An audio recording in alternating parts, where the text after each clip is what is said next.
Hey, friendos, welcome back to the Friendoville podcast, available wherever podcasts can be found, and of course at youtube.com/Friendoville. We're recording this on a Saturday morning, so I've got a little bit of the sleep face. What time did you wake up today? 7. Oh, wow. Yeah, you woke up. One of my cats gets me up every morning and just starts yelling at me until I feed him. So he's a real dick. I have a very mellow ringtone because I have to get it. Usually I have to get up at 7 because of taking the kids to school and stuff. But usually I wake up at 7. But on the weekends, I'm able to sleep in a little bit. Nice. And so I've got my coffee here with my Beetlejuice mug. I got my coffee here and my Initech mug from Office Space. Oh, nice. I wouldn't say I miss it, Bob. Anyway. Is this good for the company?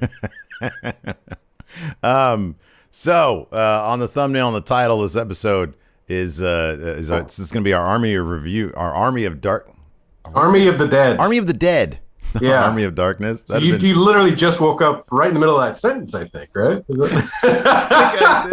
It was so. There's a small story. This week's been pretty busy for me. Yeah, man. Me and Larson are on this game show called Quizzlemania on Wednesday, and it's a wrestling themed quiz show. It's pretty popular in the wrestling community, and we ended up winning the Quizzlemania Tag Team Championships. Like, we're generally known as terrible on this game. We've only been on a handful of times. Yeah, that's honestly shocking to me. I would have guessed you guys would have just fallen flat on your faces. We thought we were going to just completely tank. Yeah. But luckily, the categories that were thrown at us were... It's just all late 90s attitude shit. Just all this stuff from us in college when we were really watching wrestling. I'll be honest, I feel like we did get off kind of easy. Like, it was a bit, I'm not going to say softballs necessarily, but we were given, so that, for example, there's a category that's called family. It's like a Family Feud type thing where the Quizmaster had asked his audience, it was a survey. And me and Larson got who's the greatest talker in wrestling history, which is pretty easy to narrow down, 7 people who are known as the best talkers. And luckily, the last one that we did that we're trying to figure out, it came down to we had 3 names written down. It was Piper, Heenan, and I think Dusty or something like that. Piper. And it was Piper. Piper totally got Piper it. For sure. And that's what we chose, and we won that category. And so but how much? At what point did you bring up the name Ultimate Warrior at all? Did you? No. Did you see either of the docs that came out this week on Warrior? No. They're both pretty good in their own way. Really? The Warrior one, cool. we did a review on that. It's supposed to go up later on today, where we look at both of them. The Dark Side one obviously is excellent.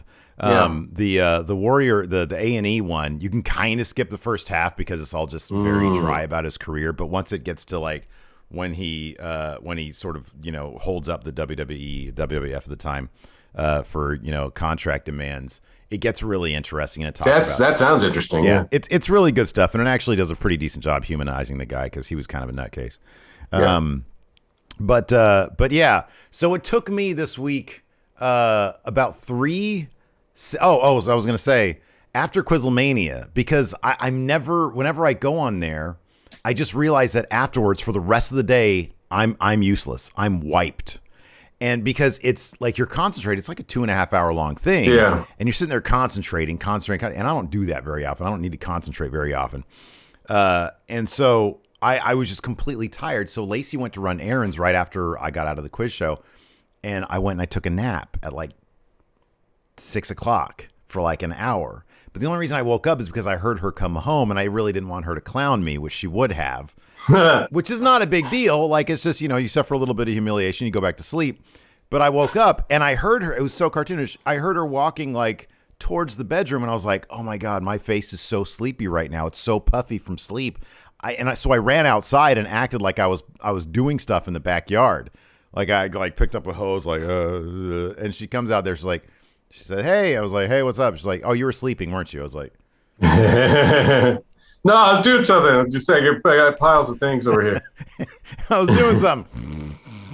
Fall down in a bale of hay.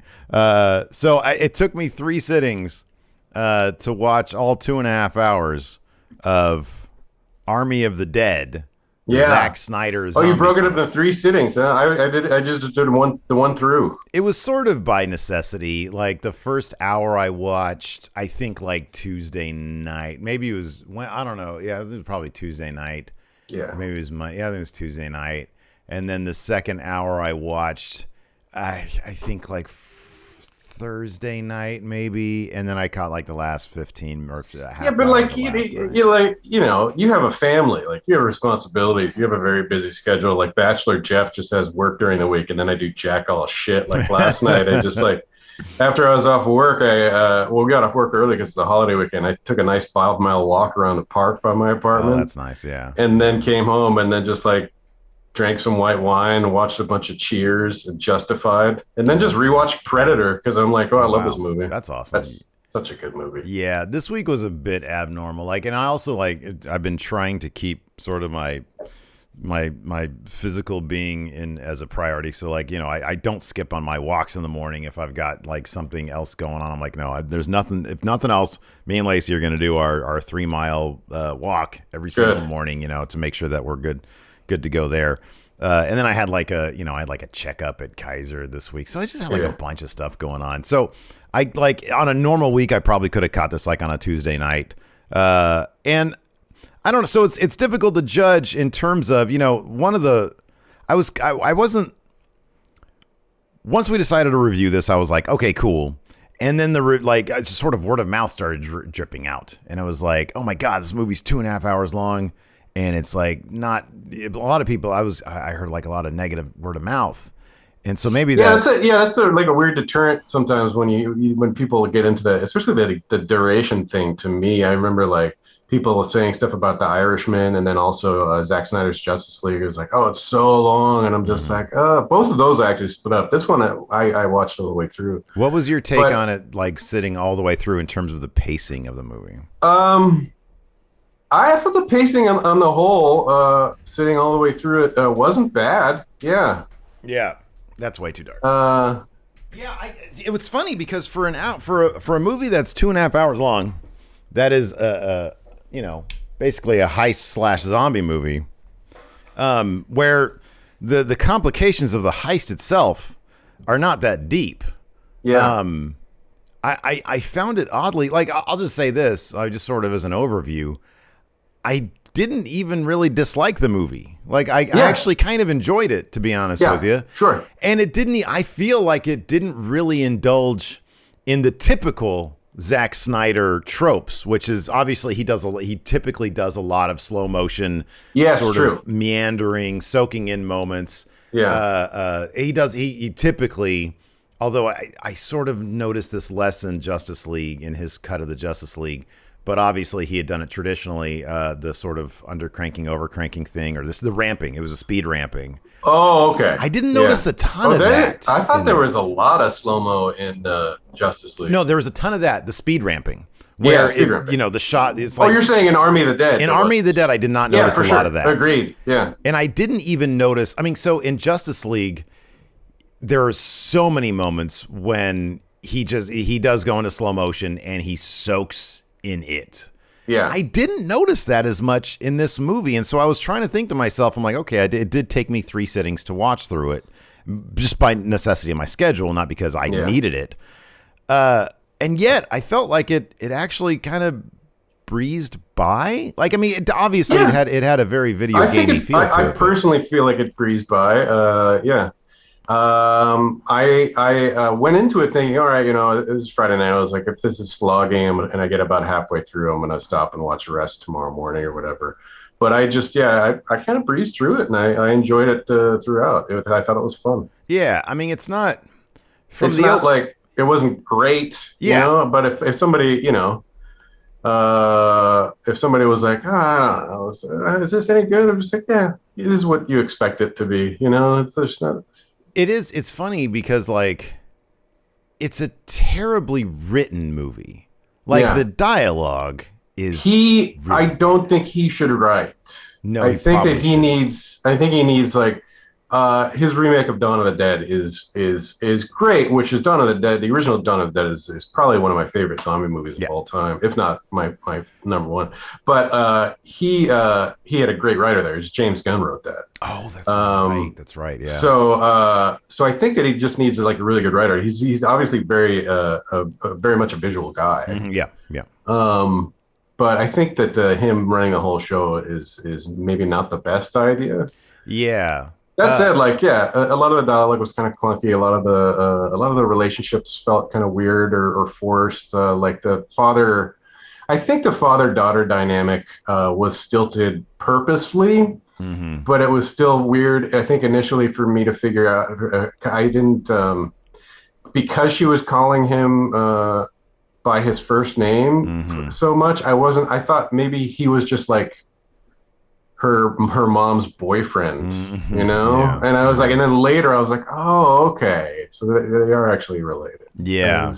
It is an actual father-daughter. Yeah, I thought that it was so I guess the way that I would describe it is it's carried by the strength of its cast because the cast is great. Oh my God. It is a really, really wonderful cast. Yeah. And everybody's taking it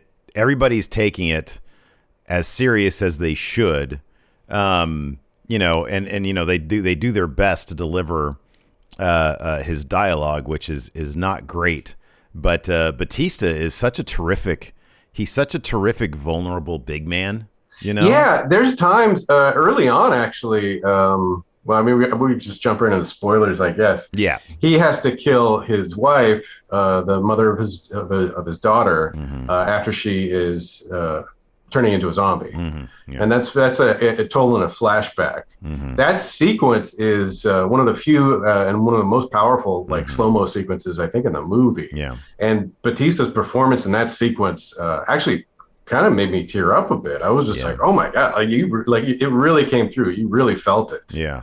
It reminded me of there's a moment in Marvel Comics in the 80s where Wolverine has to kill who is it? I think it's a female vampire character. Ooh, okay. And it's a very powerful frame. That just flashed in my memory when I was watching that scene, where it's essentially like a mercy killing, but of somebody who kills lots, by a killer, but somebody that the killer's attached to, you know, that kind of raw emotion was really powerful. Yeah, it was a really wonderfully done scene. I appreciate that. You know, Batista, like for a movie like this, you would think they would indulge in a protagonist in the ilk of like a big man like Batista, who has sort of the classic action hero body, but that dude is a solid actor. Oh yeah, for sure. So I thought he was great. Yeah, I thought the entire cast was really terrific.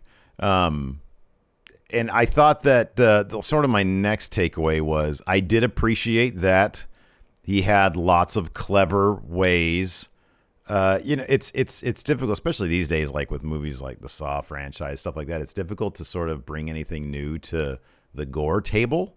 Yeah. And I thought there were some cool, sort of shocking, gory moments. I thought the most shocking moment to me was when his sort of partner, his sort of sidekick in this, or his number two in this, you know, she decided to help him out and go find his daughter. And then they open up that elevator and that zombie turned her head all the way around. Oh yeah, just snapped her neck. And you see like her neck go.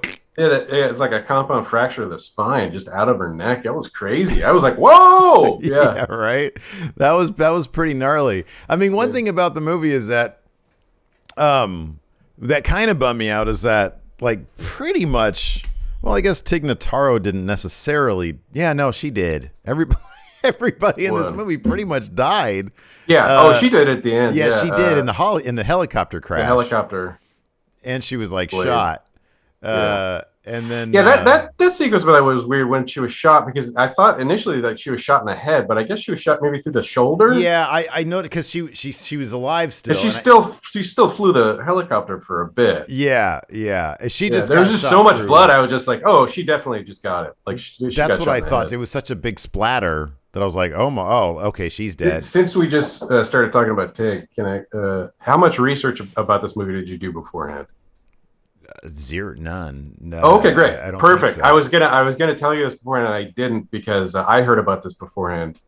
So I watched the whole movie, keeping an eye out for this. So did anything seem off to you about Tig Notaro's appearance in the film or performance or anything? No. Well, okay. The only thing I'll say about her performance, I know you're going to tell me something crazy that she was like, Oh, it's crazy. she digitally inserted in the movie? Uh-huh, 100%. Oh, really? They shot the whole movie with Chris D'Elia, and he got Oh and my there's a God. scandal Yeah, where yeah, yeah. he was propositioning underage girls online or something, allegedly. Yeah. And so Snyder was just like, all right, and Netflix ponied up $2 million, and they shot Tig on green screen and just inserted her into the movie. That makes that actually does make Yeah. a ton of sense because yeah. Wow. I thought So I went to the movie knowing that and kept an eye on it. There were still times when I was totally duped. I was totally fooled. I was like, oh, this looks like she was just on set with Batista. that would have Especially been one of yeah. the first scenes where I think her introduction scene. They actually have a really good exchange. It felt natural. Yeah. It was like a good back and forth. The only times that was kind of noticeable were in wider shots and group shots. And if you ever go back and watch it, I think you'll notice it then. But otherwise, I was like, that's pretty fucking amazing. I would have been they were able to do that. I would have been really distracted by that because whenever I know stuff like that, I just start focusing like during the even during the Snyder cut, you know, I'm focusing on the fact that when he comes back in that black Superman suit, I know it's actually blue. Like they digitally changed that footage to make it blue. And I'm just sort of focusing on that a little bit, just in a small way. Like I actually really. I didn't know that, so I cut. didn't notice it at all. But if I knew, and you can't tell, but it's one of those things where I know it, so like I'm paying attention to something that if something's bad, be. I can't do it. That's why, like if an effect is bad, that's why I only made it like 5 or 10 minutes into the Whedon Justice League because that mustache shit. I was just like, fuck this. I couldn't do it. This is awful. This is so distracting. I can't sit through this. I saw that in the theaters with Summer, and I think she was probably 15 at the time. Yeah, it was 4 years ago. She's 18 now, so 14. And when we came out of that, she was like, "Okay, what was the deal with his mouth? Why did his mouth look so weird?" And I had to explain to her the whole Mission Impossible thing. Like it makes sense for you because you saw it on a big screen. I was literally watching it on a tiny screen on the back of a plane seat on the way back from like Europe or some shit. I can't remember where I was. And I was like, I was the total captive audience. Like I was just like, I'm on a plane for a couple hours. I might as well take a look at this. And still 10 minutes in, I was like, fuck this. I can't watch it. It's so bad. It's so unbelievably unprofessional. And it boggles my mind. It boggles my mind that they ever like decided to do that. And I just, I hate to indulge in like conspiracy theory, but it's like, did Warner's just really not like Zack Snyder enough to like tank that entry like purposefully? But I mean, I don't know if that's the case or not. Yeah. I don't know how you tell, a guy like Joss Whedon, hey, yeah, can you tank this movie? Or if you just assume he's going to do it on his own.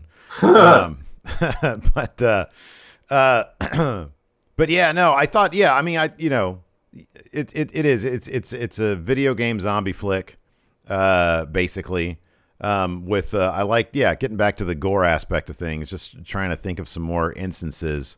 I mean, I thought I liked I also liked getting away from the gore. I liked the concept, the general concept of the character who was playing sort of the Sherpa, the guide, who I thought she was pretty good. Oh yeah, she was great. Yeah, the idea that we have to offer up a sacrifice to them. We have to play by their rules. Like it's like an advanced zombie. Part of that. That was an interesting dynamic. Smarter. Yeah, for sure. The different dynamics or the different strata or castes. That's a good word for it, of zombies, where you have some sort of because in traditional zombie lore, it's like you got either fast moving or slow moving zombies, and in this you actually have that as well. You have faster or slow moving zombies. You have some sort of slow ramblers, because that was always like Romero's thing. Is like if somebody comes back from the dead. their body's going to be decayed and they don't have control over the musculature or anything. So they're going to be very slow and plodding. And then I think it was kind of like, which wasn't officially a zombie movie, but the Danny Boyle one.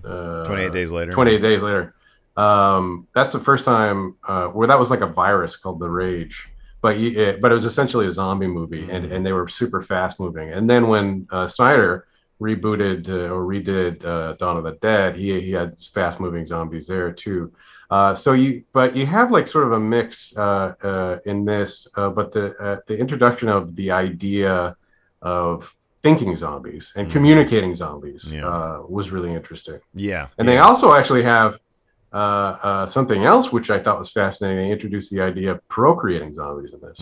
That was kind of a shocking moment to me because they get to a point where the guy there's a guy who's essentially working for the armed forces because the zombie alpha, let's call him that, is actually an army experiment or an armed forces experiment, right? That gets loose in a very most farcical way. It's like that entire sequence is like that entire sequence is so silly. I couldn't be mad at it.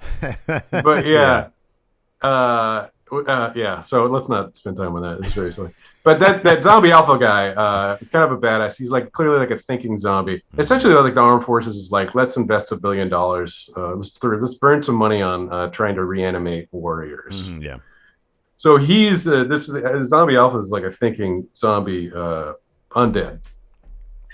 Gets loose outside of Vegas, penetrates Vegas, turns most of Vegas into zombies, and then is ruling Vegas as like a zombie king, and finds a zombie queen who is she's like an old showgirl. Right? Yeah.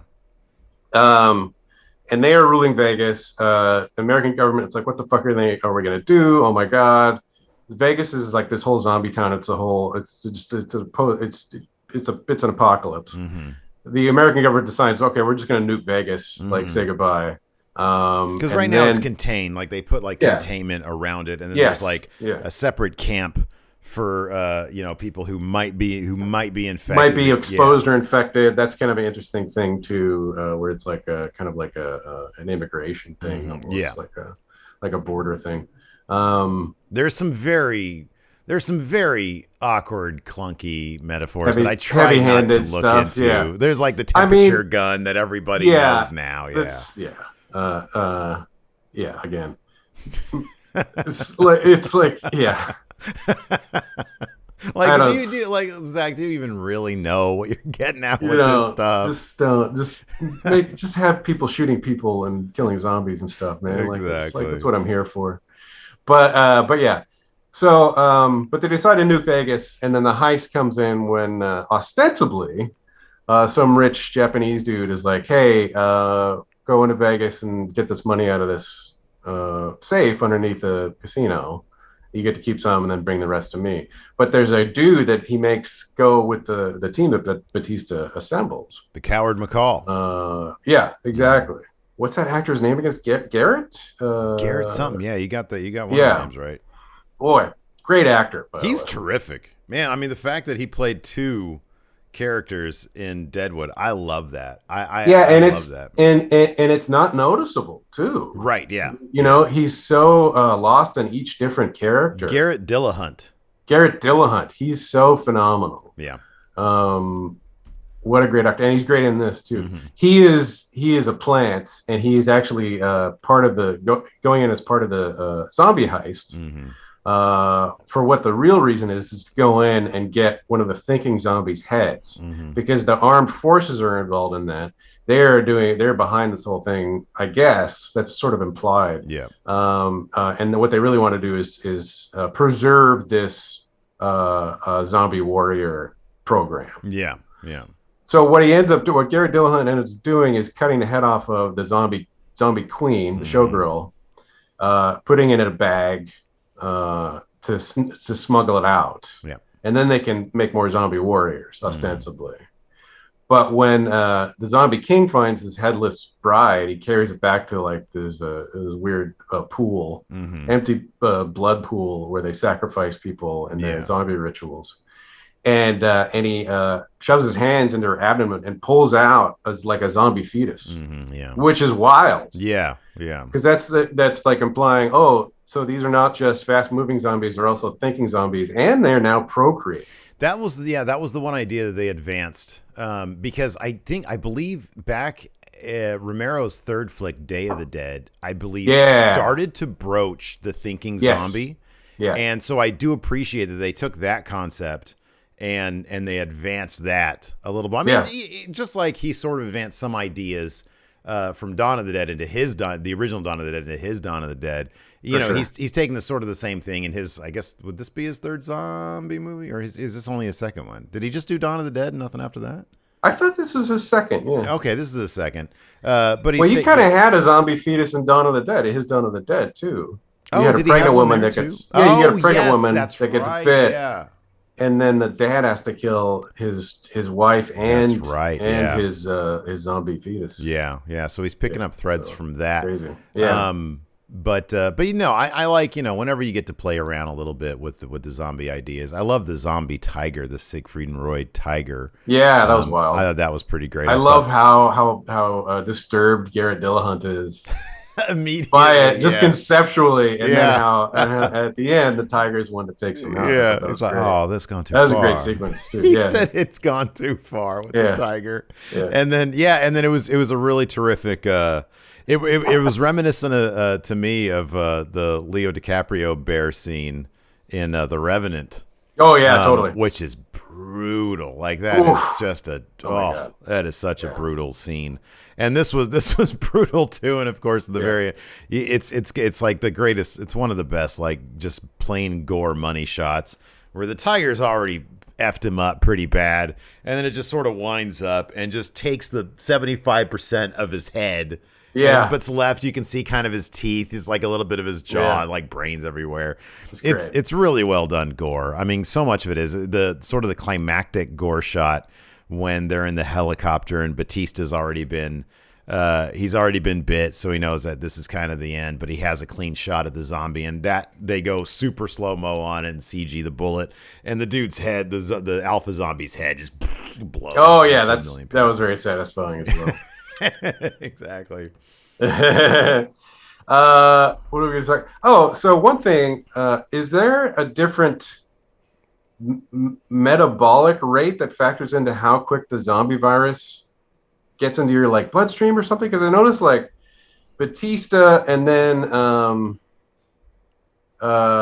what's the other guy's name? Chambers. At the end, the guy at the very end, they're both really big, muscular dudes, and it seems like the zombie virus takes a lot longer to get into their system and like overtake them. And I wonder if it's like if you're like a big, burly, muscly dude, does your body fighting the virus off longer or something? Like that's a crazy thing because there's other characters that got bit and then like almost instantly they were zombies. I would suggest that it's a clunky metaphor for coronavirus, but I don't think that's the case. There's like asymptomatic, super symptomatic, mild symptoms.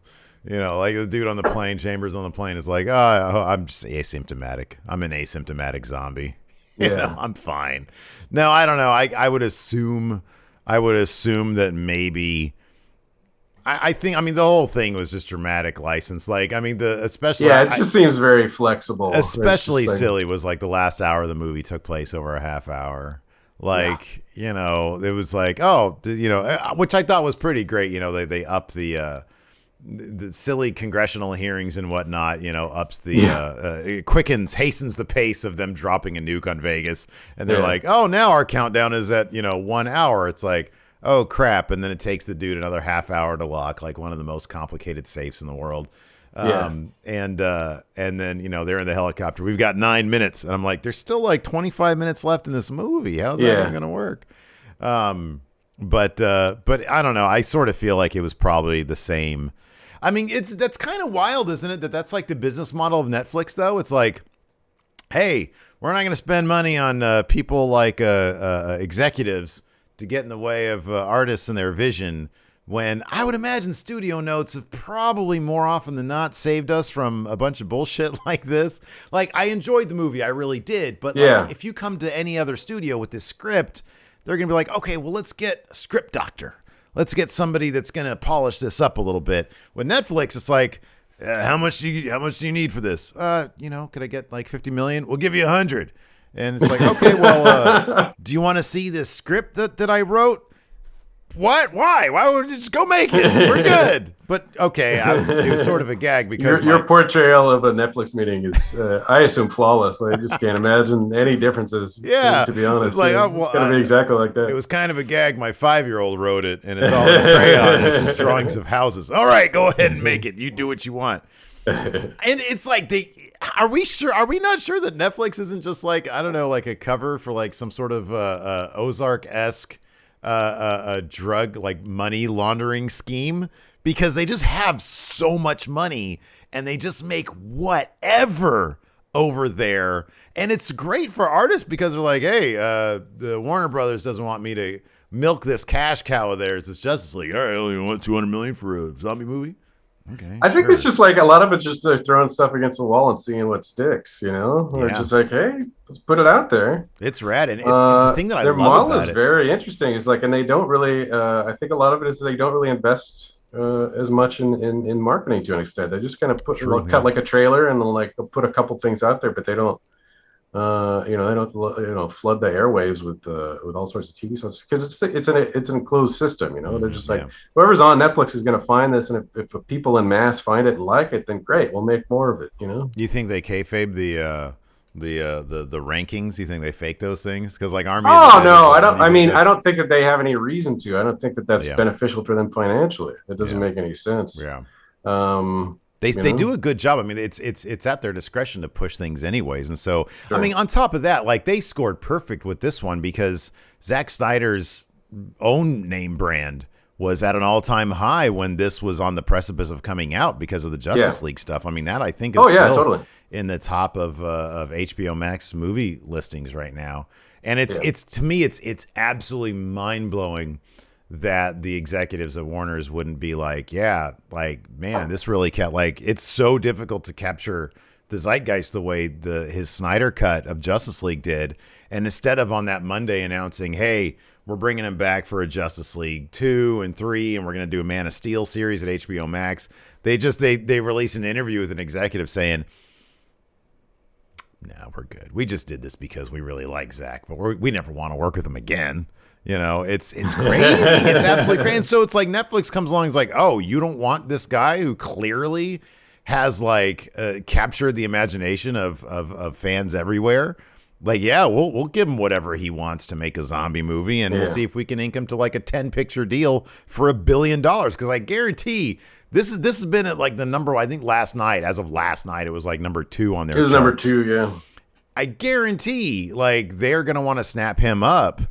Oh, but this is just the first installment of this thing too. I guess they got like an animated show that they're going to do of it, and they have like a prequel, so it's a bunch of stuff. So actually, speaking of that, did Chambers' time loop theory, did that spark any interest in you? I thought it was a terrific idea that I thought it was going to be like that moment. I'm kind of curious to see if they bring that back, to be honest. Like, they could make a couple sequels. Let's dive into that time really looping, quick. Yeah, for sure. Because there's been a lot of, I read a little bit on the internet. The prevailing theory is that if there is a time loop, if they are in a time loop, if they've done this several times before, that they are in the 4th iteration.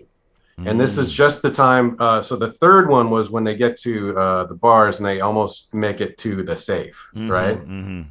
This is the first time that they are actually able to get to the safe and crack it open.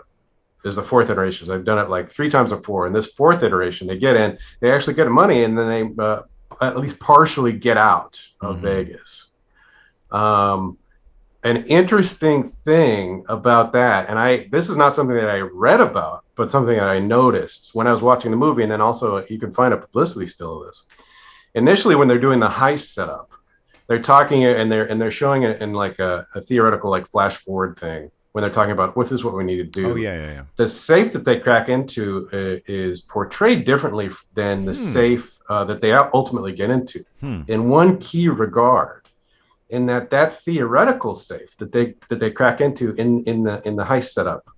When they open the doors, there's a shelf off to their right, to screen left, you as a viewer, that has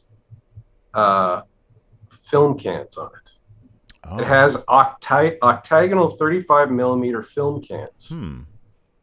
And there is exactly 5 film cans on there. Oh, that's so if they are in the 4th iteration of that, then was Snyder suggesting that in one more iteration, i.e. a 5th movie, a 5th attempt at this, they'll actually make it happen. They'll actually get the money, get out alive, and everything will work out well.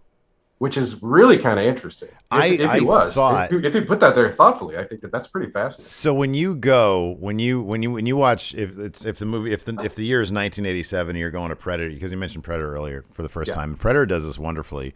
If you don't know, if you do not see the cover art or any trailers for the movie Predator, if you just go into it straight up, you think this is like a rescue movie. You think like this is an rescue army guy movie. And then all of a sudden, it turns into like an alien predator movie where this alien's out there, and it's a genius twist. It's totally genius, and the actual introduction of the alien of Predator happens almost like halfway in. Exactly. I was watching it last night. It's like 45 minutes into the movie. Yeah. But there are very subtle hints about like there's something wrong here. Yeah, right. It's mostly I think his name is Billy, the Native American character. Yes. It's like something is amiss, which is like a little bit insulting and stereotypical, like he's a mystical Native American guy. Yeah. But also like action movies just deal in stereotypes anyway. So and it was the 80s. But given that Snyder wanted to mess with the multiverse stuff in the Justice League stuff anyways, I thought when that happened, I didn't know if it was, I sort of chalked it up. I'm so glad you brought it up, because I just sort of chalked it up to the characters under stress waxing philosophical, and what we saw as the physical representation was actually just sort of, him projecting. Yeah, exactly. Yeah. Like there might've been some bodies there, but then he's like, the Chambers is off on this weird tangent of, what if we're in a time loop? And it's like, oh, what a crazy idea. But when he started talking about it, when they didn't bring the thread back up, I was like, oh, okay, so that was just like you said, like a projection, like, they're just thinking it through and they're under stress. But I was like, man, at this point in the movie, how awesome would it be if that became a big plot point? Yeah. Like they actually, like those bodies are more investigated. They're like, what is going on? Why are there more bodies here? And they have our characteristics. What's happening? Because they gloss it over, but the scene is filmed in such a way that, and it's such an aside, and it's not brought up again, that it made me think, okay, they're just, Zack Snyder's just sort of doing something in his language that's a bit on the poetic side. Yeah. And this character, is who already has displayed tendencies of eccentricity, and extreme trauma, given what he's been through, is sort of, saying, hey, we're all dead. Wouldn't it be great if that wasn't the case and we did get to come back, because he saw Doom was on the horizon. But if they're actually going to explore some like time loop phenomenon within the concept of a zombie movie, that would be phenomenal. That'd be great. But also within the concept of a heist movie, because I don't think they've really made a time loop heist movie either, have they? Yeah. I can't think of one. I mean, they've done. There's Looper, Looper's kind of, but it's not really a heist movie. Yeah. But it has heist aspects to it. It does a little bit, yeah. There's some like trickery at play there. That's a great movie. Looper's like one of my favorites. Oh, fantastic. Yeah. It's a terrific flick. It's funny because you brought up the idea of while we're talking about Army of the Dead, this is a total tangent. We were talking about like our favorite zombie movies, like do like a top 5 zombie movies. So I was going through IMDb because I was like, okay, let me freshen up and see what I can remember in terms of what I've seen. I haven't seen like a ton of zombie movies or undead movies, but I came across this one. I don't know if you have your computer in front of you, but there's I'm literally talking into my computer, by the way. There's I would not. I didn't. My computer Okay. in front of me. I thought you were just talking into like some sort of mystical magic ball. That's not how we communicate these days. You have some floating orb in front of you. Yeah. And you're calling. Yeah, Jeff is actually my friend from the 32nd century. Speaking of time loops, there's this movie that I stumbled upon called RoboVampire. And if you Google this really quick, it's hilarious. Just Google it really quick and tell me what you think about the cover art. And this sort of relates to our discussion last week about potentially. Oh man, that's great. That's just RoboCop. It's just RoboCop. So it's a painting. So this is from what I've gathered. RoboVamp. So I think the actual name is RoboVamp because the entire thing is on YouTube, and it's simply a Mexican-made Spanish language movie, and it's basically a Narcos type thing about a cartel. So I'm also looking at stills from the movie, and the RoboVampire or the Robo guy, does not look anything like the depiction in the art. By the way, he does. He looks like if again, like my 6-year-old had thrown together from memory her idea of what RoboCop was. Yeah, it's just a collection of looks like a lot of baseball padding that's been spray painted silver. Yes. And boy, where is this? Like maybe like a motorcycle helmet or something that's also spray painted silver? Maybe just some air conditioner insulation. It could be insulation. Taped to him. Yeah. That's what I was thinking too. And some big big gloves that your dad would use on the grill like that. So yeah, right. So here's the synopsis on IMDb. Narcotics agent Tom Wilde is given a second chance at life after being shot and killed. In a futuristic experiment, Agent Wilde is returned to life as an android robot, and he is sent on a very dangerous mission. I believe the vampire aspect of it is simply that he has been reanimated. So he's not actually fighting vampires. So there's two very telling things. Like I said, this movie is available on YouTube. And I literally clicked on it and I scrolled randomly to like around 32 minutes and I landed on a rape scene. Oh no. So like that's just what I randomly happened upon. I scrolled towards the end where I actually got to the climactic shootout with RoboVamp and everybody else, and it was goofy as hell, whatever. Yeah. I scrolled back to see if I could find the genesis of RoboVamp, and I came across a scene which looked like, this is dark, by the way. This is kind of messed up. Dude, just darker than the random rape scene, I guess, huh? I think they legit split open a cow shoved bags of cocaine, of what looked like cocaine, into it. Ugh. This looked far too real. It was probably real. For it to have been, and I don't know if maybe this cow had already been, I didn't really dive into it. I just got to this one scene where this lady is shoving bags of cocaine into this clearly realistic, like far too realistic to be fake, like what I think was a cow. And she's just shoving these things in it. And I was like, okay, maybe this is a cow that they were already going to slaughter for purposes of food. Yeah. And they were like, hey, can we shoot this really quick? Can you do, which is still not okay. No, it's not okay. But it's like maybe it didn't die in vain just for this shot, which is horrible in any respect. Because given the production quality of RoboVamp, the lead character, I refuse to believe that they got this realistic looking an animal to basically mutilate for the scene. I was like, man, I thought for a goof, hey, let me watch this as a watch along, but I saw it, I was like, no. It's pretty gnarly, but I had to laugh out loud when I first saw it. I was like, what is this unauthorized RoboCop sequel? It's a RoboCop ripoff, yeah.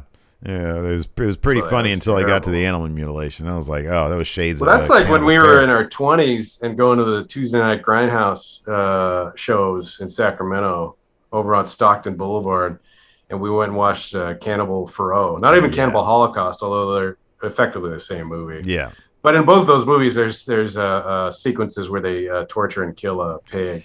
Yeah, And we got to that point where we're just like, let's get out of here. yeah. It sort of ruined the fun for those grindhouse flicks for us. No. Those it's truly unfortunate that there was a time period where people thought that was okay to mutilate animals on film, or just mutilate animals in general, but then also capture it and put it into a movie. Yeah. But I'm looking at other zombie movies here, and I mean, well, I'll tell you one that I watched just because I had heard so much good stuff about it, and this is like a A+ movie. I highly recommend this. I watched it for free on Tubi TV, one of those ad-supported video-on-demand apps. Oh, sure, great movie. Train to Busan. Okay, I saw that on here. Yeah, I have not seen it. Train to Busan. Flick? Phenomenal movie. Oh, wow. Loved it. There's a sequence at the end well, I'll be honest, got a little teared up. I think you will too. It's actually like a father-daughter moment. That's cool. Very powerful. I've heard really good things about that. I can't recommend that movie enough. Okay, it's really great. And one of the guys, one of the really cool, not the lead guy, but one of the lead guys, one of the good guys on the train. It takes place almost entirely on a train. It's zombies on a train. But it's so good. It's such a great exploration of humanity and inhumanity and people being shitty towards each other and all that stuff than just like the zombies on a train idea would convey.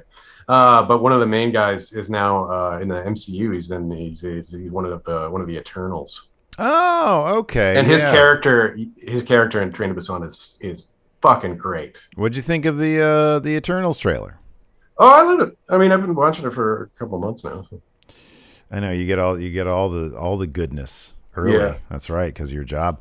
You know what I really loved about it, dude? Like so these days, like, with how the MCU has proceeded, I give them the benefit of the doubt every time out. But there was a spell when I felt like their origin story movies were kind of copy and paste a little bit. Sure. Like Ant-Man, the first Ant-Man, I was like, this is charming enough, but like I feel like I've just seen the same sort of origin story play out a bunch of times. And I need to go back and watch the first Doctor Strange because I never did see that. And you didn't? No, it's great. Yeah, I figure it is. But Shang-Chi looks like it probably fits the same mold, but I'm still going to check it out because it's Marvel. The Eternals I really appreciate because it's going to be such a different introduction to another, band of characters in the Marvel universe. And it's like one that I'm really excited about. Like I was really into that trailer. Obviously the director just won like the best Oscar for Best Picture for Nomadland. So I'm looking forward to that one. I think it's going to be good. Super on board. So there's also, of course, pro wrestlers versus zombies. What movie is this? It's a movie called Pro Wrestlers versus Zombies. It's an actual movie. Jesus. It stars Is that Roddy free on YouTube too? It's got Roddy Piper in it? It's Piper, Jim Duggan, Matt Hardy, and Shane Douglas is in it. So this was made in the late 90s, early 2000s? I think this was closer to like the mid 2010s. Okay. Let's see here. Who is that? I don't even know who that is. And then Kurt Angle's in it. Huh. I think he's like one of the leads. But yeah, when did this movie come out? Oh, 2014. Yeah, 2014. It's fascinating. Yeah. Never heard of it. Yeah. I've watched that. There's like zombies for like every possible thing. There's like, like medieval zombies. Here I'm looking at this Night of the Dead, but it's Night, Knight, Night of the Dead. That sounds like something I'd watch. They've got this little 13-minute short film called Night of the Living Carrots, and it's like animated. It's for kids. So maybe like carrots are the zombies. I feel like I've watched that before. Really? How old is that? 2011. Oh, maybe I have. It's only like 13 minutes. Sounds familiar. Dolph Lundgren plays a zombie killer in Dead Trigger. I'm shocked that there's a Dolph Lundgren zombie movie and I haven't seen it, to be honest. Why don't they really just need to license that character, the character of Drago, and have him? That character was so interesting to me. Drago v Zombies. Yeah. I'd watch that. What is this? Zombie King and the Legend. What is this? This has like some cool comic book luchador art on it. Zombie King and the Legion of Doom. What is this? It's got like a really Kirby-esque like luchador cover to it. I don't know what this is. It's a Here's an 2003 interesting Canadian question. comedy horror lucha film. Wow. I'm sure that people have posed this before, but it just occurred to me: Yeah. is are Highlanders zombies?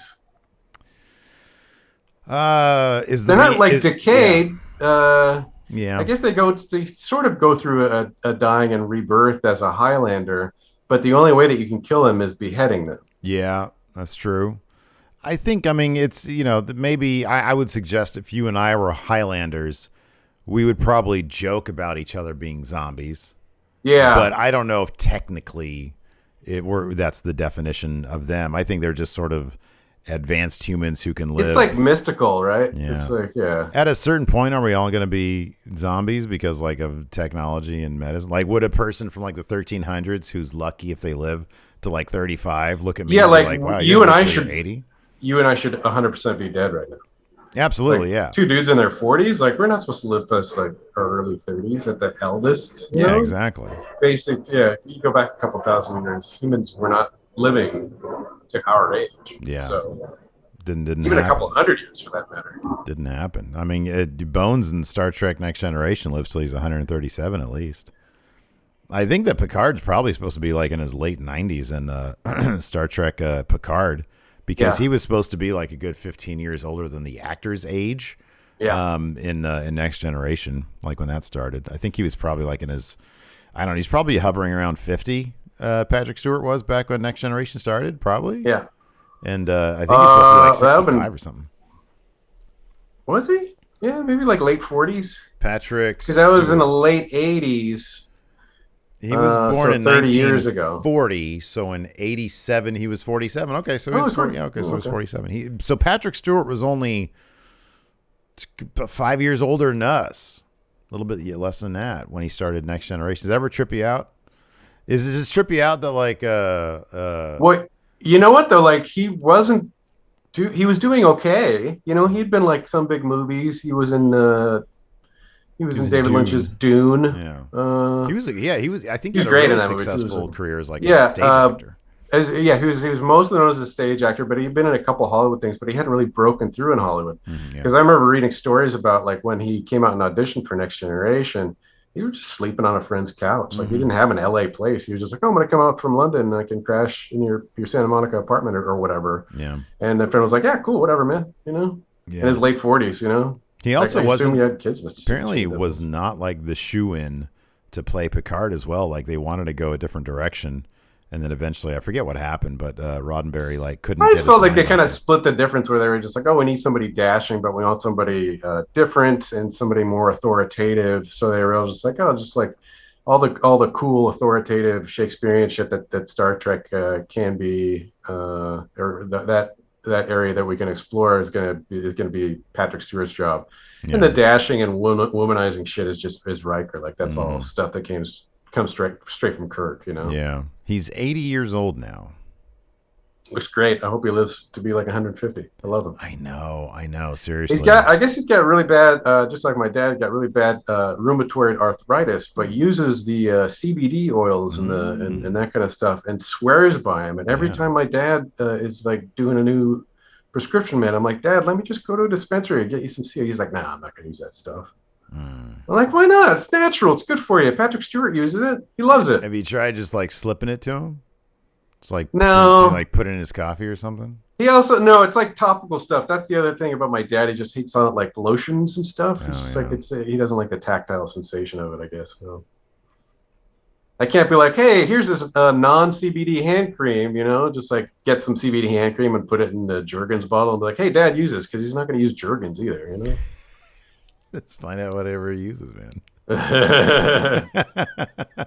He just doesn't use like hand cream. He's just like one of those old school Navy guys. Start lacing all of your dad's like lotions and food with just stuff that you're like, oh, this will make you feel better. He's stubborn old man.